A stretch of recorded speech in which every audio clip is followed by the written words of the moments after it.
que Deus chama o profeta para ir até em visão a um vale de ossos secos.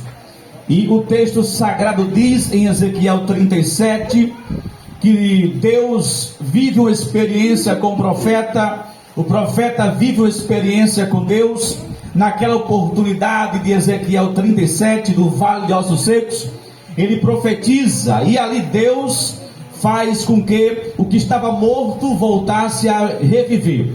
E nós aprendemos naquela oportunidade o seguinte, que se usarmos a fé no Senhor e profetizarmos com essa fé, o que está morto fica vivo.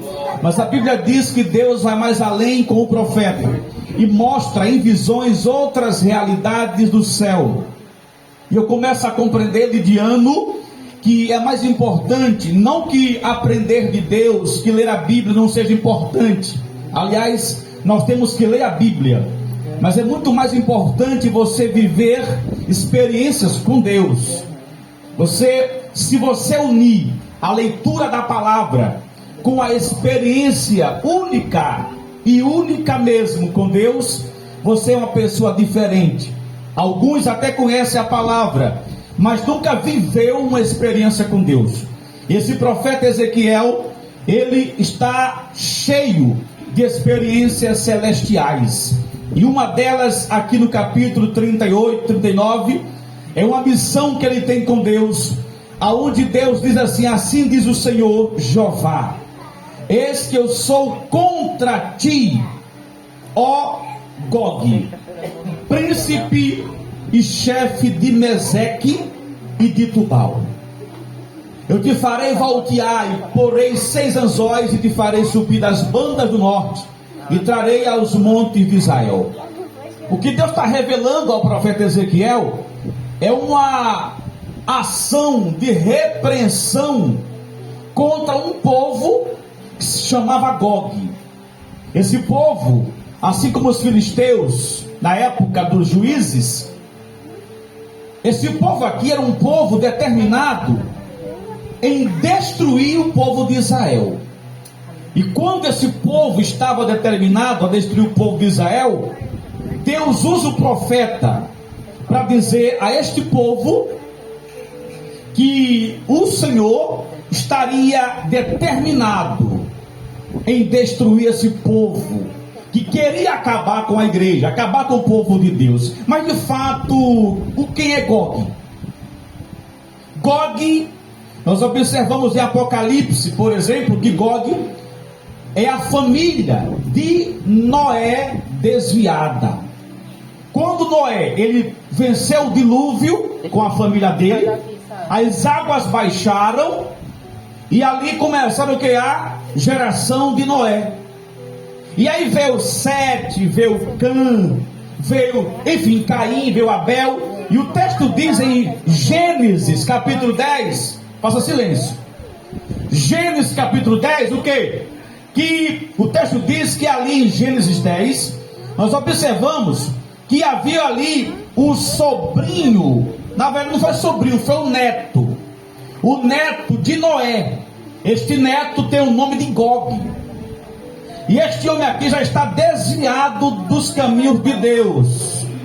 Ele está desviado e ele agora começa a crescer na terra. E essa família chama-se a família dos Gog. E esses Gog aqui, diz o texto sagrado em Gênesis 10, que é um povo numeroso. E começa a crescer na terra, começa a habitar na terra e começa a espalhar sobre a terra. Só que é um povo que é desviado. É um povo que não é mais submisso a Deus. E esse povo, como diz aqui em 39 de Ezequiel, Deus fala assim: profetiza contra Gog. Quem é Gog? São os rebeldes da terra até hoje.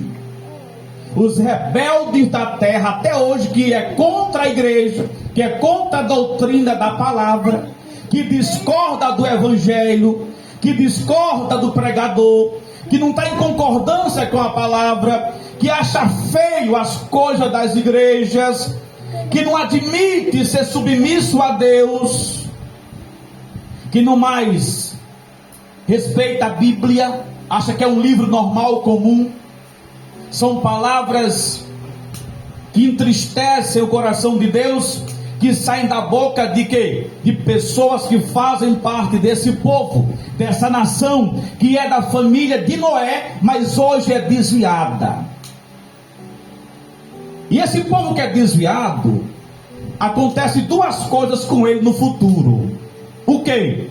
Voltar-se para Deus e receber livramento hoje e salvação futura no céu.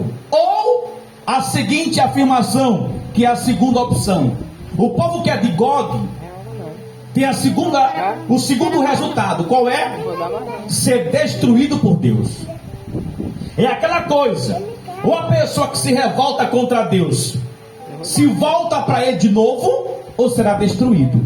Eu quero que vocês saiam daqui entendido.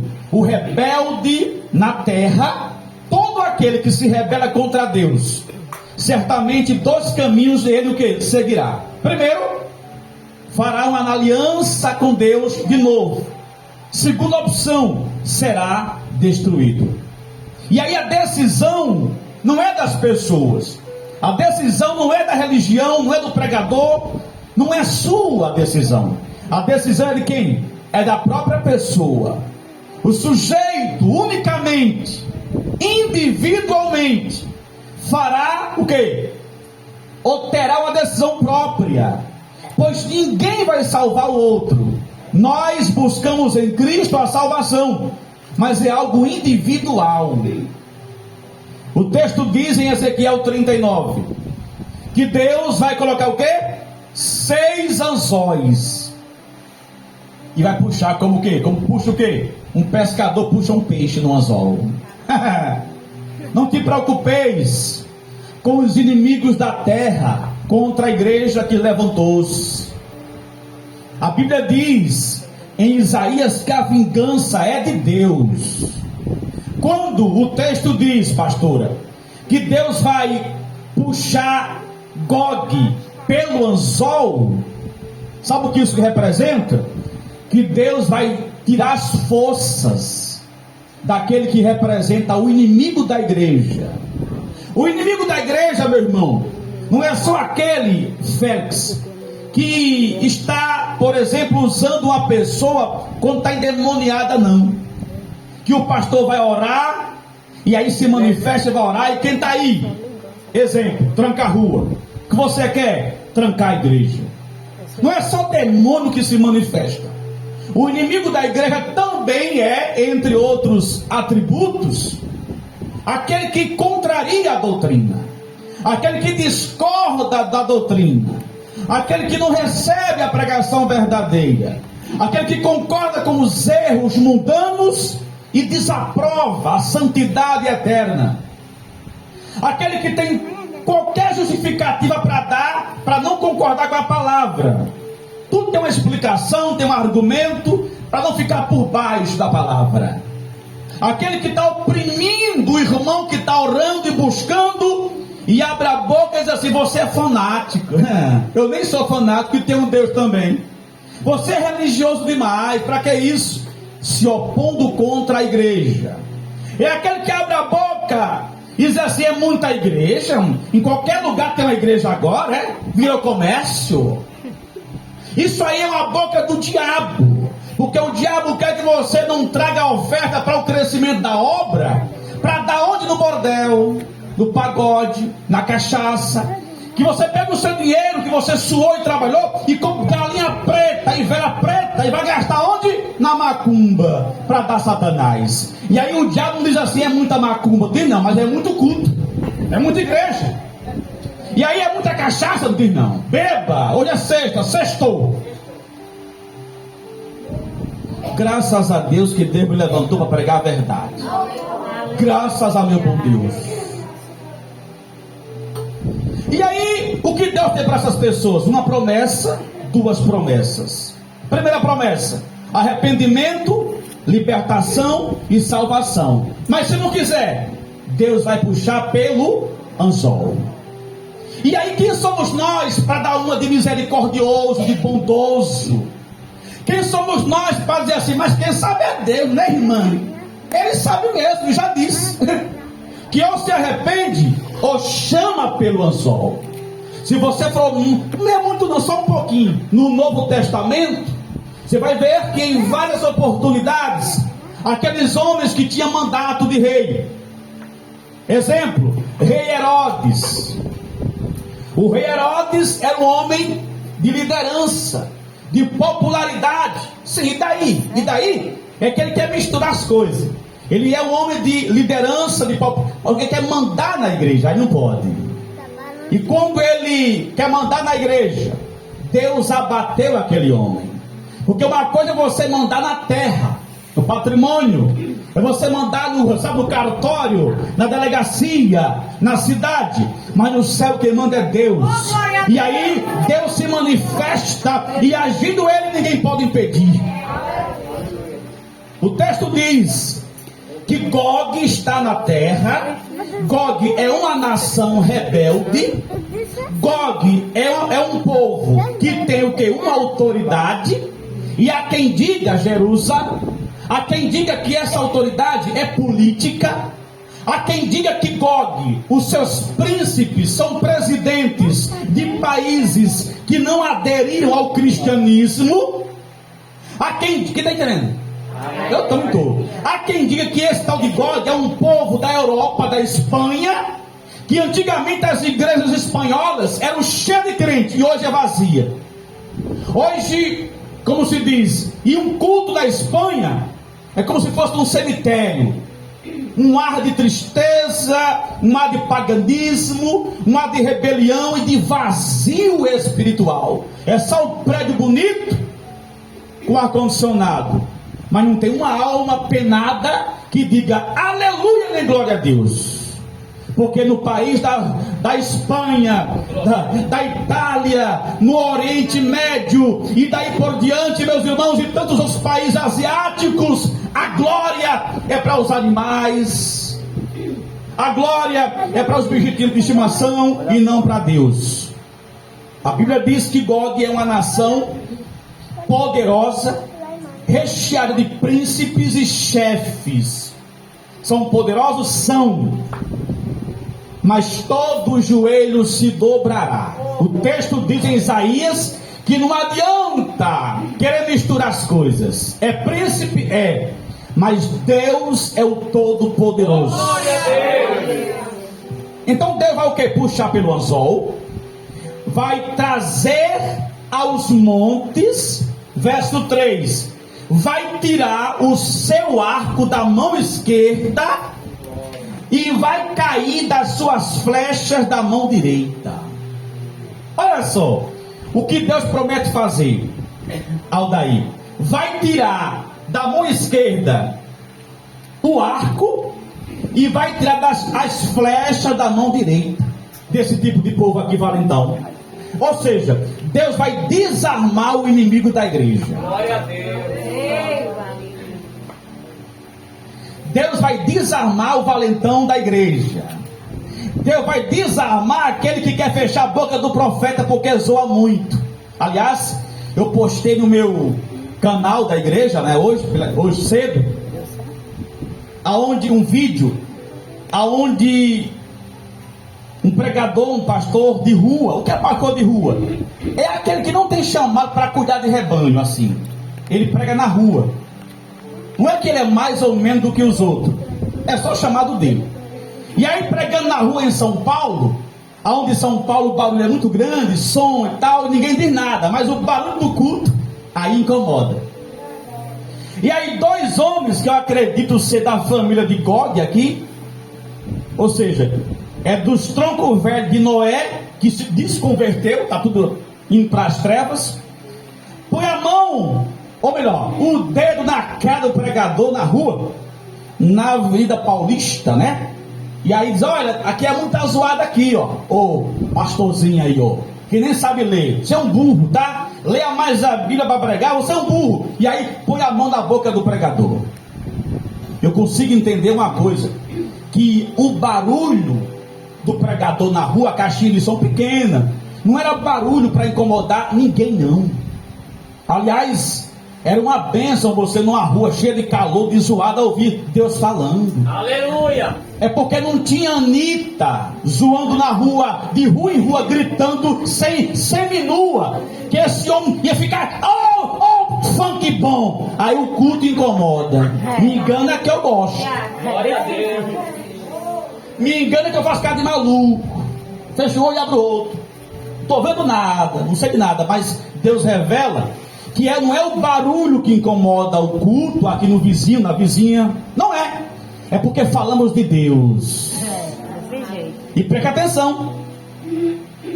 Quando você pregar uma palavra, os nossos obreiros aqui da igreja, quando um dia pregar uma palavra de Deus, irmão, que é de Deus, não é sua. Se fosse sua, você, rapaz, eu vou me calar porque também sou fraco. Mas como é de Deus, alguém tem que anunciar a verdade. Quem vai pregar as pedras, alguém tem que pregar. É verdade. Então, se alguém ao ouvir o evangelho, um Gog desse aqui, achar ruim, você nem precisa mais saber quem é a pessoa, perguntar, porque tem erro na pessoa. Vamos supor que o irmão Aldair prega para mim. Aí a pregação vai de encontro ao meu pecado. Eu fico com a cara feia para Aldair.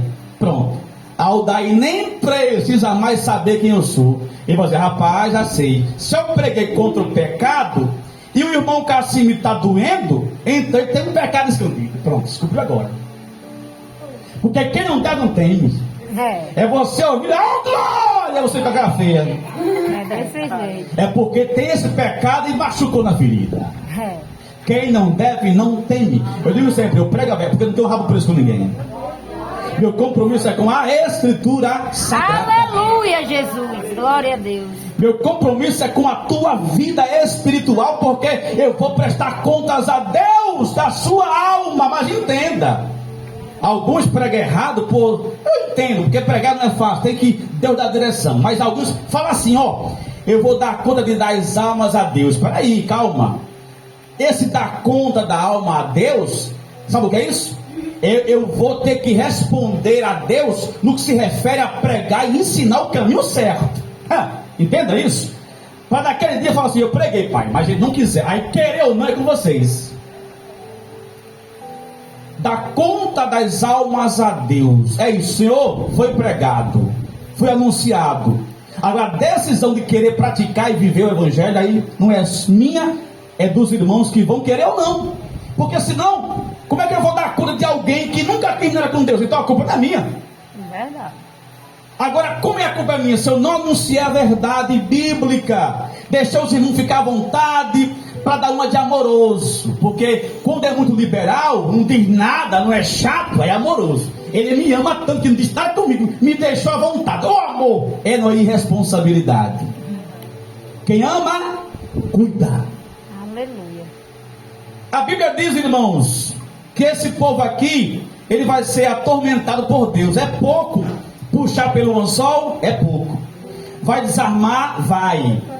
Mas vai ser pior. Em Apocalipse diz que quando estiver perto da volta de Cristo, Deus vai permitir uma coisa na terra. O que é?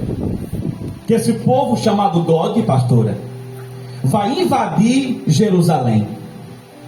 E aí os grandes estudiosos bíblicos vão entrar ao vivo na internet com live o dia todo, falando, atenção Brasil, está se cumprindo a grande profecia de Ezequiel e de Apocalipse, porque Gog já entrou em Israel, em Jerusalém, atirando com fuzis, com grande guerra bélica, para destruir o povo de Deus. Só que aqui é um sinal da volta de Jesus. Mas o texto diz que é aí que Deus vai o quê? Não vai botar mais um anzol, nem vai desarmar Gog. Vai destruir o povo chamado Gog. Então, o rebelde da terra, Deus vai destruir. Não podemos dar uma de bonzinho se o próprio Deus, que é bom mais que nós, disse que se não se arrependesse, destruiria. Aleluia. Não somos uma igreja que não inclui o povo. Nós incluímos todos e todas, mas a verdade é Jesus e tem que ser dita. Se mentem na novela, se mentem na religião, se mentem na política, se mentem na escola, mas na igreja que prega Jesus, pelo menos temos que ser verdadeiros. Já basta de tanta enganação ali fora. A Bíblia diz que Deus vai o quê? Destruir Gog, e vai dar vitória ao povo de Israel, e vai no final, pastora, vai pegar Satanás. Isso aqui é uma profecia para o fim dos tempos. Vai pegar Satanás e prendê-lo no inferno para sempre.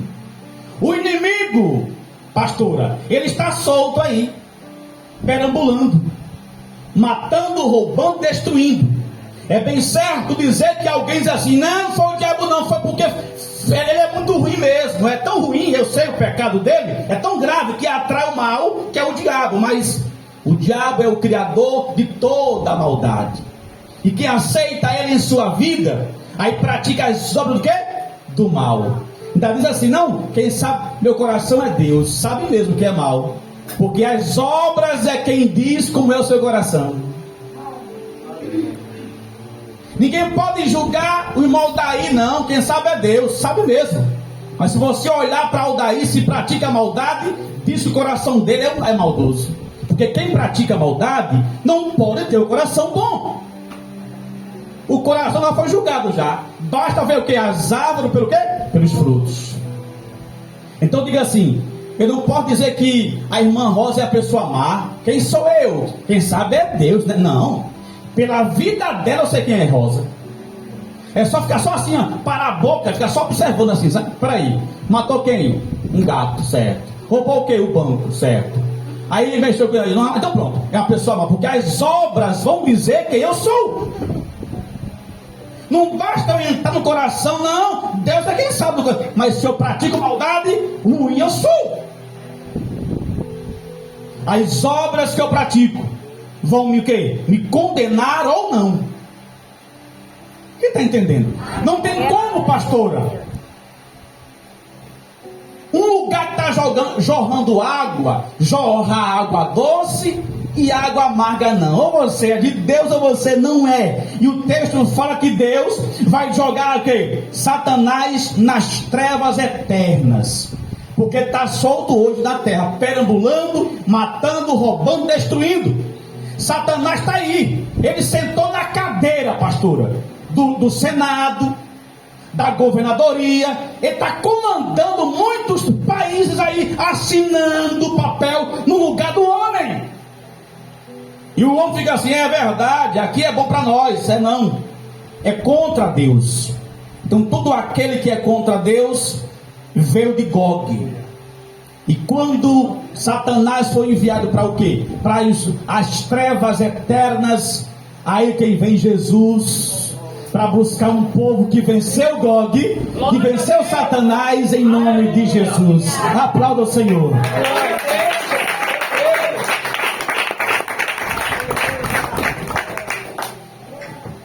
Eu gostaria de dizer uma coisa, irmãos.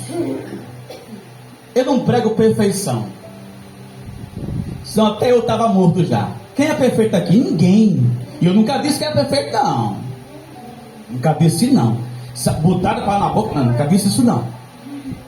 Mas eu prego excelência. O ser humano tem que ser pelo menos excelente na presença de Deus. E deixar Deus ser perfeito. Porque ninguém é perfeito. Ninguém é perfeito. Todos podem pecar. Basta não vigiar. E daí e você está sempre buscando Deus, orando. E perdoe Deus. De quê? Do pecado. Ora de quê? Todos pecam. Então está todo dia no culto, não é exagero. É porque você e eu pecamos todo dia. Então todo dia busca a Deus também. Ninguém é perfeito, ninguém vai ser. Agora, temos que buscar o estado de excelência, ou seja, de ser melhor do que no passado. Porque nós éramos trevas, não somos mais. Então busque ser o que é excelente, não perfeito. Quem entendeu? Vamos orar, irmãos?